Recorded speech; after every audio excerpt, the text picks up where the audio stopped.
വേണ്ടക്ക. പിന്നെ നമുക്ക് തേങ്ങാപ്പാലുണ്ടോ? ഇക്ക പഞ്ചസാര തേങ്ങാപ്പാലുണ്ടോ?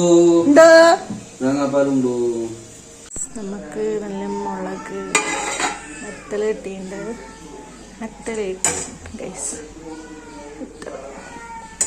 പിന്നെ നമുക്ക് നല്ല ചോറുണ്ട് ഗൈസ്. നല്ല കുത്തിരി ചോറ്.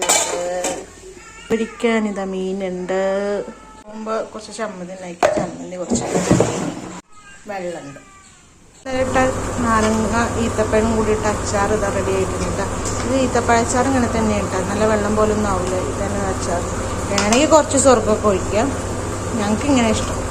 വരുമ്പോൾ കൊടുത്ത ചോറാണ് ഗൈസ്. അത് കുറേ ദിവസമായി ഇരിക്കണേ. അപ്പോൾ ഞാൻ ഏതായാലും അത് പുഴുങ്ങാന്ന് വിചാരിച്ചു. അപ്പം നമുക്കത് പുഴുങ്ങാം. അങ്ങനെ നമ്മൾ അച്ചാർ ഇതൊക്കെ കുപ്പിയിലാക്കിയത് ഗൈസ്. ഒരു കുപ്പി അച്ചാർ കിട്ടിയിട്ടുണ്ട്. നമ്മളെ ഈത്തപ്പഴം നാരങ്ങം കൂടിയിട്ട് അച്ചാറാണ് ഗൈസ്. കണ്ടോ, അടിപൊളി അച്ചാറാണ്. ഉമ്മാക്കും കൊടുത്തേക്കാൻ വെച്ചിട്ടാ ഞാൻ കൊടുത്തേക്കുന്നത്. രസം ഉണ്ടോ ഇല്ലയെന്നുള്ള അറിയാൻ, അഭിപ്രായം അറിയാൻ വേണ്ടിയിട്ട്.